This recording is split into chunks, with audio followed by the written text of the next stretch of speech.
anak-anak tetap semangat belajar dari rumah. Nah, kali ini berjumpa kembali dengan Miss Dewi dalam pelajaran tematik untuk anak-anak kelas 4. Nah, kali ini kita masih membahas di tema 8, daerah tempat tinggalku. Subtema 3, bangga terhadap daerah tempat tinggal. Nah, kali ini kita akan membahas di pembelajaran berapa ya anak-anak? Di pembelajaran 3 dan pembelajaran yang keempat. Kalian siapkan buku modulnya di rumah. Buka buku modulnya halaman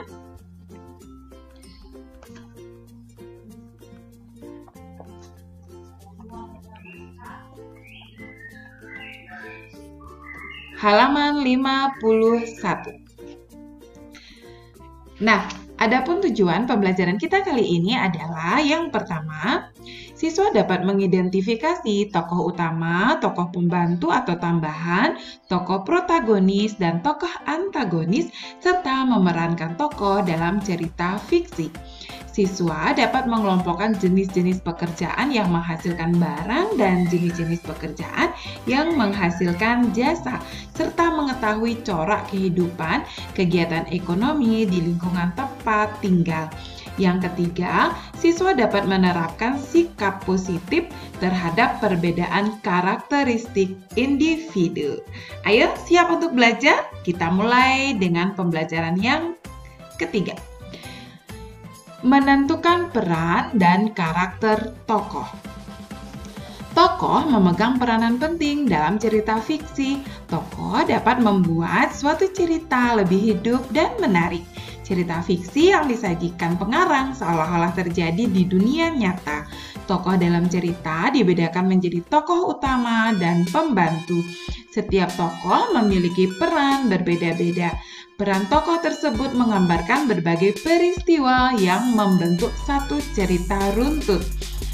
Peran tokoh dalam cerita dibedakan menjadi protagonis dan antagonis. Tokoh protagonis berperan sebagai pembawa ide cerita. Tokoh protagonis biasanya memiliki sifat baik, sementara itu tokoh antagonis berperan sebagai penentang ide cerita. Tokoh antagonis biasanya memiliki sifat yang jahat. Ayo kita membaca. Bacalah cerita berjudul Senyum Tulus Buk Dokter dengan saksama. Buka buku kalian halaman 52. Nah, setelah anak-anak membaca Senyum Tulus Buk Dokter tersebut, nanti kalian jawab pertanyaan berdasarkan cerita tersebut. Yang pertama, mengapa cerita Senyum Tulus Buk Dokter disebut cerita fiksi? Yang kedua, apa pesan yang termuat dalam cerita Senyum Tulus Bu Dokter? Yang ketiga, siapa tokoh utama, tokoh pembantu, tokoh protagonis, dan tokoh antagonis dalam cerita Senyum Tulus Bu Dokter? Nanti baca dengan seksama ya, bukunya halaman 52. Baik, anak-anak, setelah kalian membaca Senyum Tulus Buk Dokter, mari saatnya kita akan memainkan peran dalam drama. Nah, cerita pendek, dongeng, atau novel dapat disajikan kembali dalam bentuk naskah drama. Naskah drama dapat dipentaskan di depan khalayak atau di depan orang banyak. Drama merupakan karangan yang menggambarkan kehidupan dan watak manusia melalui tingkah laku yang dipentaskan. Drama juga disebut seni pertunjukan atau teater.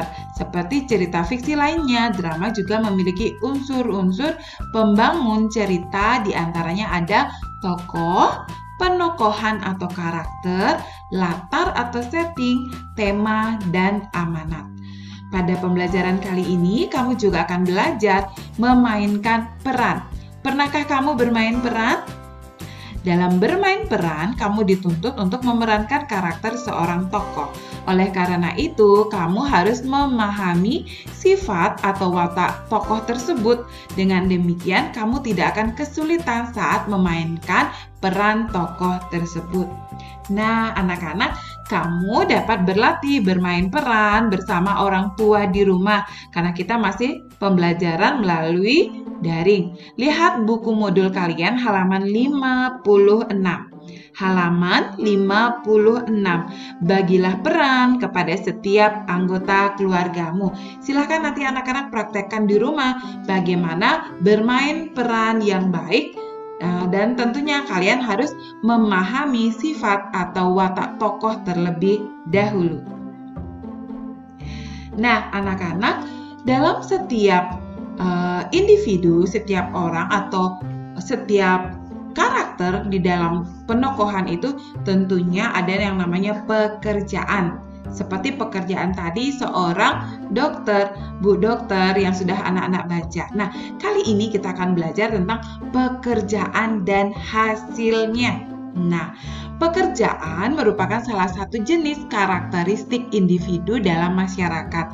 Sebagai contoh, petani. Petani merupakan pekerjaan mayoritas bangsa Indonesia sebagai negara agraris. Nelayan adalah pekerjaan yang ditekuni oleh masyarakat di daerah pantai.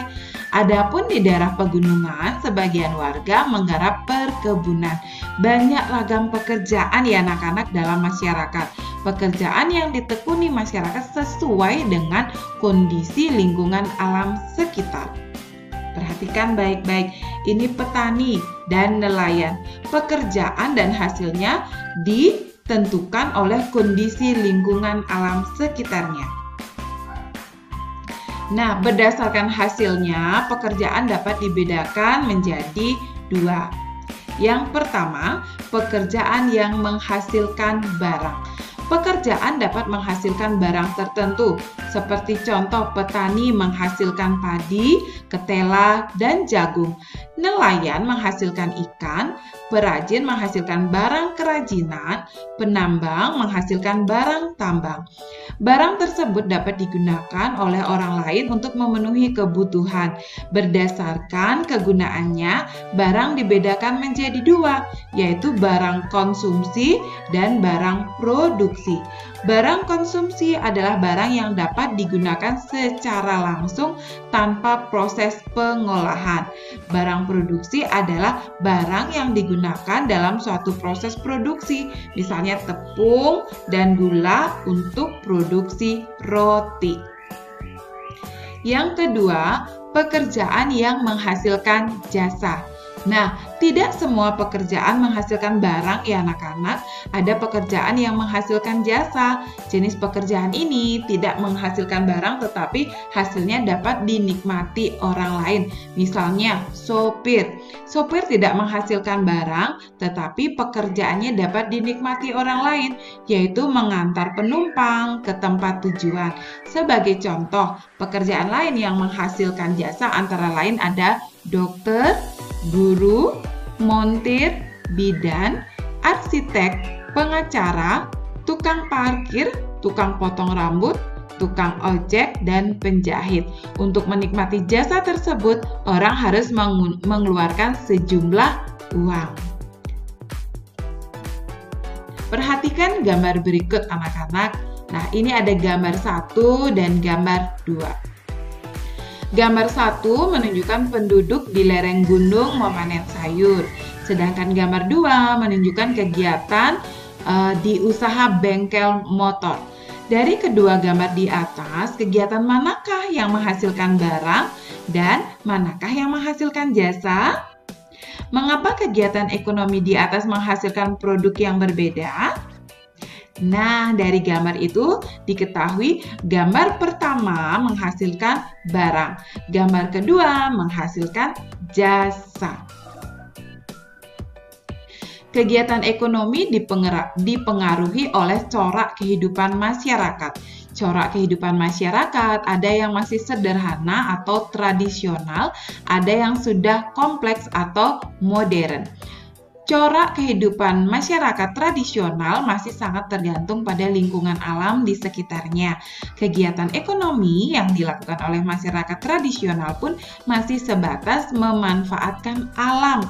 Misalnya, memanfaatkan lahan untuk bertani atau memanfaatkan laut untuk menangkap ikan. Lain halnya corak kehidupan modern ya anak-anak, kegiatan ekonomi masyarakat modern tidak lagi tergantung oleh alam. Kegiatan ekonomi masyarakat modern berupa kegiatan industri, perdagangan, dan jasa. Jadi, kegiatan ekonomi suatu daerah sangat dipengaruhi oleh corak kehidupan masyarakatnya. Nah, bagaimana sekarang sikap kita terhadap perbedaan karakteristik, perbedaan pekerjaan, perbedaan tersebut? Nah, mari kita akan belajar sikap positif terhadap perbedaan karakteristik individu. Nah, apa yang dimaksud dengan karakteristik individu, anak-anak? Karakteristik individu adalah ciri atau karakter yang melekat pada diri individu. Bentuk karakteristik individu antara lain ada ciri fisik, jenis kegemaran, pekerjaan, ras, suku, serta agama dan kepercayaan. Perbedaan karakteristik individu dipengaruhi oleh faktor bawaan lingkungan. Keberagaman perbedaan karakteristik masyarakat Indonesia dapat memperkaya khasanah kebudayaan. Nah, anak-anak, selain perbedaan yang sudah Miss Dewi sebutkan tadi, ada juga beberapa contoh karakter lainnya. Antara lain ada karakter penyabar, pendiam, penakut, rajin, jujur, setia, dan hemat. Nah, apakah karakter-karakter tersebut ada pada dirimu? Nah, karakter yang mana yang ada pada diri kalian? Apakah penyabar, pendiam, penakut, rajin, jujur, setia, dan hemat? Karakteristik individu merupakan anugerah Tuhan Yang Maha Esa yang harus kita syukuri. Berikut manfaat memiliki keberagaman karakteristik individu. Yang pertama, belajar saling menghargai karakter yang dimiliki setiap individu, memperkaya khasanah kebudayaan, belajar bersosialisasi, belajar bertoleransi, saling melengkapi antar individu, hidup rukun dalam masyarakat. Nah, anak-anak, apabila keragaman karakteristik individu tidak mampu disikapi dengan bijak, maka dapat menimbulkan konflik atau masalah dalam kehidupan masyarakat. Salah satu sikap penting yang dapat dilakukan di tengah keberagaman karakteristik individu adalah mengembangkan toleransi. Nah, anak-anak, sikap toleransi adalah menghargai atau menghormati perbedaan yang ada dalam masyarakat. Nah, anak-anak, keragaman jenis pekerjaan dalam kegiatan ekonomi menunjukkan adanya perbedaan karakteristik individu. Karakteristik individu dalam masyarakat bermanfaat untuk memenuhi kebutuhan hidup masyarakat. Sebagai contoh, seorang petani mampu menghasilkan beras yang dibutuhkan oleh masyarakat. Proses pendistribusian beras membutuhkan seorang sopir. Selanjutnya, proses distribusi dilanjutkan oleh pedagang sehingga beras dapat dikonsumsi oleh konsumen. Kegiatan tersebut memudahkan konsumen untuk memenuhi kebutuhan hidup sehari-hari. Berdasarkan contoh-contoh tersebut, anak-anak, dapat kita simpulkan bahwa setiap individu membutuhkan orang lain dengan karakteristik dan keahlian yang berbeda untuk memenuhi kebutuhan hidupnya. Nah, bagaimana pentingnya sikap toleransi di keragaman karakteristik individu yang ada di masyarakat. Kita harus menjaga sikap toleransi dalam kehidupan kita sehari-hari. Nah, anak-anak, sekian pembelajaran kita kali ini di pembelajaran 3 dan pembelajaran yang keempat pada tema 8 subtema 2, dan kita akan berjumpa kembali pada video pembelajaran berikutnya. Dan apabila anak-anak ada yang belum paham dan belum mengerti tentang penjelasan yang Miss sudah sampaikan, silakan nanti baca kembali buku modulnya atau bisa langsung bertanya kepada guru. Terima kasih, sampai jumpa, Tuhan memberkati.